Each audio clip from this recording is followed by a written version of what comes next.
네, 방송 보시며 댓글로 토론하시면요. 시청원 재미가 2배, 3배죠. 많은 참여 바라겠습니다. 자, 그럼 오늘 첫 번째 주제 화면으로 만나보시죠. 네, 번갈아 운전이라고 저희가 잡아봤는데 러시아 푸틴 대통령과 북한 김정은 국무위원장이 어제 평양에서 번갈아 운전을 하고 또 정상회담도 하면서 밀착했다 이런 내용입니다. 두 사람은 10시간 정도 함께 했는데 먼저 주진희 기자 보도 보시고 전문가와 집중 분석하겠습니다. 북러 회담의 공식 일정은 정오쯤 의장대 공식 환영식을 시작으로 시작됐습니다. 이어서 바로 단독 확대 정상회담을 한 뒤 함께 소련군 주모 해방탑 헌화도 진행했습니다. 푸틴 대통령의 국빈 방문 선물은 러시아제 최고급 리무진 아우루스로 차량 번호는 6.25 전쟁 정전협정 날인 727-1953입니다.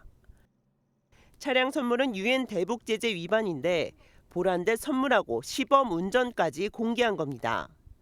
두 정상은 장미정원 산책과 공연 관람회, 만찬까지 숨가쁜 일정을 함께했습니다.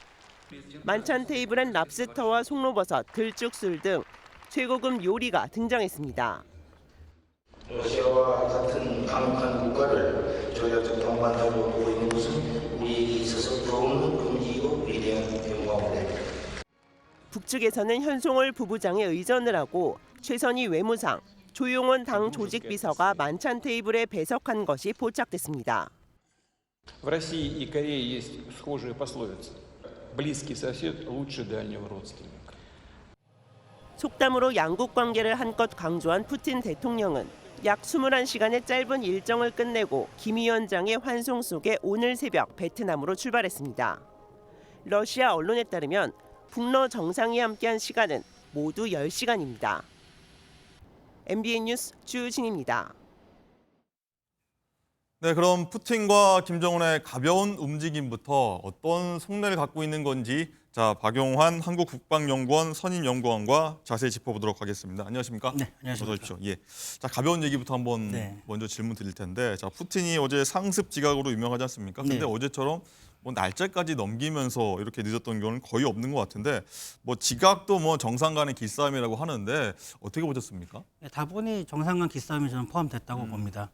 특히 이제 그 다음 일정을 보면 환송 행사부터 정상회담까지 사실 계속 같이 다니다 보니까 지체할 시간이 없습니다. 거의 10시간 이어졌죠. 네, 그러다 보니까 아예 공항에 도착할 때 좀 늦게 와서 좀 기싸움을 먼저 했다.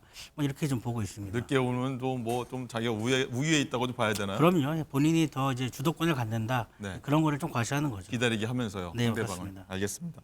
자, 어쨌든 만나서는요 10시간 동안 이어졌는데 뭐 포옹도 하면서 뭐 친밀하게 보인 점 그리고 뭐 푸틴이 러시아제 최고급 리무진 아우루스라고 합니다. 이거 고급 차량도 선물하고 이걸 타면서 또 둘이 번갈아 운전까지 했단 말입니다. 네. 이건 또 어떻게 봐야 됩니까? 아우러스를 이제 본인들이 서로 간에 그 상징적인 의미를 좀 보여주는 것 같습니다. 이게 이제 북한과 러시아의 그런 긴밀한 관계를 사실은 뭐 차 한 대를 가지고서도 충분히 상징화를 하는 거죠. 더군다나 뭐 이미 앞서도 선물을 했었기 때문에 그런 유대감을 계속 이어간다. 차량을 운전하면서 우리가 공동의 관계로서 안보 문제를 다룬다. 이 부분을 좀 강조하려고 했던 것 같습니다. 김정은 국무위원장이 뭐 차량을 굉장히 좋아한다, 이런 차량 좋아한다는 미리 알고서 이렇게 선물한 건가요? 뭐 그렇다기보다도 이제 뭐 본인들이 가지고 있는 뭐 최고의 상품이라고 생각한 것 같습니다.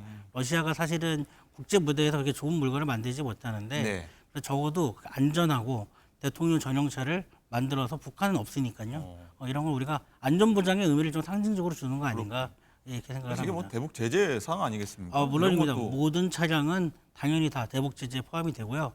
그렇기 때문에 이제 이런 공용 차량이 아닌 승용 차량은 뭐 무조건 다 대북 제재 포함이 된다 이렇게 봅니다. 그럼에도 줬다는 건 뭐라고 해석해야 됩니까? 국제사회 그런 것들을 의식하지 않는다. 물론 이 뒤에서도 언급이 되겠지만 양쪽 간에 합의됐던 내용들도 보더라도 그런 국제적인 시선을 의식하지 않는 부분이 다분히 녹아 있습니다. 알겠습니다.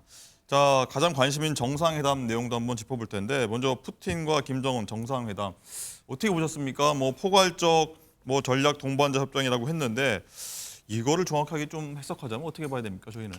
뭐 일단은 김정은과 푸틴 모두 다 이전과는 다른 더욱더 긴밀한 관계를 강조하려 했다 이렇게 봅니다. 특히 이제 포괄적인 단어는 정치, 경제, 사회, 문화적인 모든 부분을 아우르는 이제 북한과 러시아의 긴밀한 유대 관계가 강화됐다라는 걸 의미하는데 네. 뭐 그 부분에 대해서는 푸틴도 다양하게 언급을 했습니다. 정치적인 문제, 북한에 대한 제재를 반대한다. 네. 또 경제적인 교류와 관련된 철도 연결에 대한 언급도 있었고요. 예. 또 군사적인 지원 부분도 있습니다. 또 북한의 유학생을 받아들인다는 문화적인 내용까지 푸틴도 다 열거를 한 부분이 있고요. 예. 특히 이제 김정은은 이제 동맹이라는 단어를 좀 더 예. 강조했다 이렇게 볼 수 있습니다. 동맹이라는 부분을 김정은 입장에서는 좀 새로운 수준이다, 뭐 동맹이다, 뭐 이렇게 좀 높여 불렀는데 푸틴 같은 경우는 그냥 단순히 우리는 이런 관계가 새로운 수준이다라고 좀 낮춰서 보는 느낌도 사실 저희는 받았는데 미묘하게 다른데 어쨌든 김정은 위원장은 좀 더 높여서 의미를 했었겠다 이렇게 보여지는데 어떻게 봐야 됩니까? 어제 이제 그 정상회담 직후에 있었던 공동 언론 발표죠. 예. 그 현장에서는 그런 미묘한 차이가 좀 느껴진 바가 있습니다. 그런데 이제 그 현지에서 러시아에서 외교부 장관이 이제 분명히 이거는 구체적으로 모든 수단을 쓴다라는 걸 다시 한번 설명을 했습니다. 그리고 아마 지금 방송 시작하기 직전에 네. 공개가 된 이번의 조약을 보면 예. 모든 수단이라고 적시를 해서 1961년에 맺었던 예. 온갖 수단을 활용한다는 동등한 수준으로 회복이 된 것이라는 좀 판단이 좀 할 것 같습니다. 어쨌든 이 말씀하신 대로 이 한쪽이 침략당했을 경우 뭐 상호 지원을 제공한다 이런 말이 어제 기자회견에 나와서 이걸 두고 좀 해석이 좀 있었습니다. 뭐 가령 뭐 북한이 유사시에 뭐 러시아 군사 개입을 좀 뜻하는 걸로 봐야 될지 뭐 단순히 무기만 제공하는 걸지 여러 해석이 나왔는데 말씀하신 걸 조금 전에 나온 속보 보면은 조약문이 공개됐는데 전쟁이 처하면 지체 없이 군사 원조를 제공한다.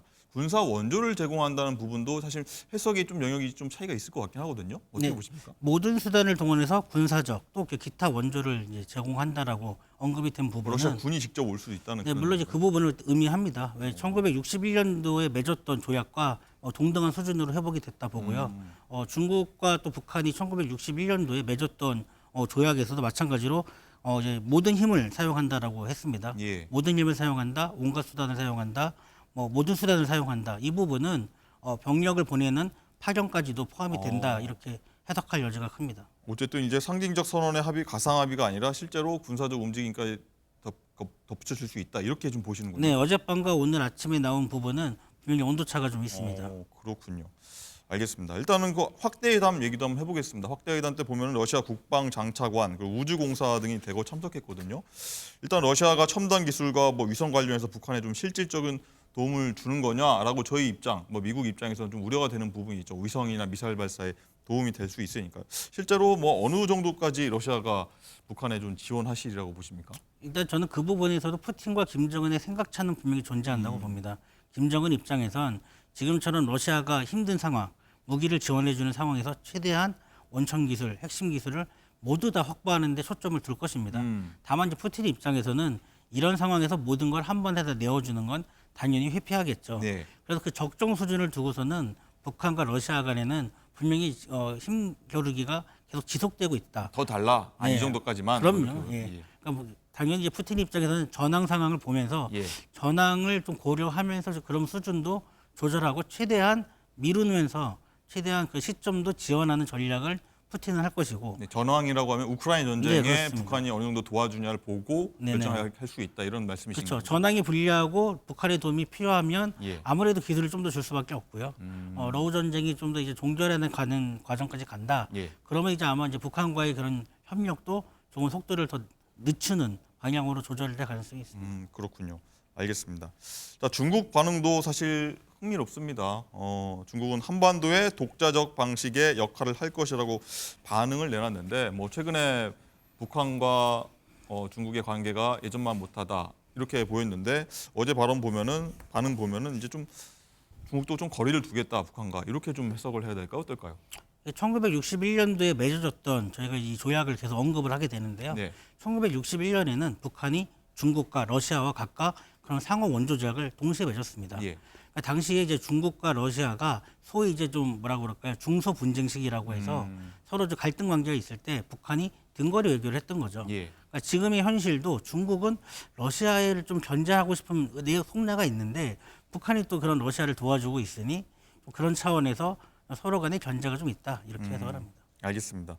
자, 미국 반응도 좀 궁금한데 미국 외신 보면은 정략 동맹, 정략 결혼에 불과하다며 의미를 좀 축소하는 분위기였는데 어쨌든 미국과 우리는 상황이 좀 받아들이는 입장이 비슷하지 않습니까? 우리는 이걸 어떻게 바라봐야 됩니까? 결국 러시아와 북한이 협력하는 것은 상호 이익을 추구하는 거겠죠. 예. 러시아로서는 현재 당면한 전쟁 때문에 북한이 필요한 것이고요. 북한도 사실 대북 제재를 완화하는 데 있어서 국제사회에서 도와줄 수 있는 국가가 중국과 러시아가 유일합니다. 그런 상황 속에서 러시아를 좀 힘을 활용해서 중국의 도움도 더 극대화하려는 그런 의도가 담겨 있다라고 보고요. 네. 결국 우리로서는 좀 대북 제재를 강화하는 데 나가는데 좀 어려움이 좀 생긴 부분이 있습니다. 네. 좀 더 면밀하게 대처할 필요가 있습니다. 그렇군요.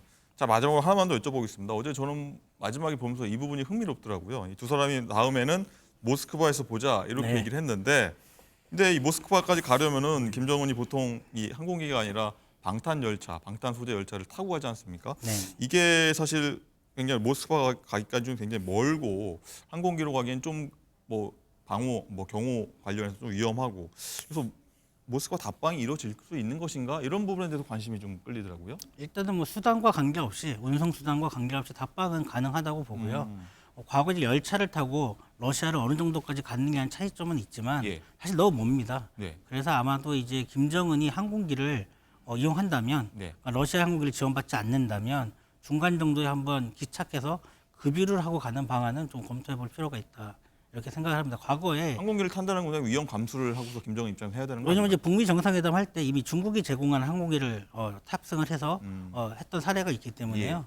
그 부분이 뭐 결코 어렵지는 않다고 봅니다. 알겠습니다. 오늘 말씀 여기까지 듣겠습니다. 감사합니다. 네.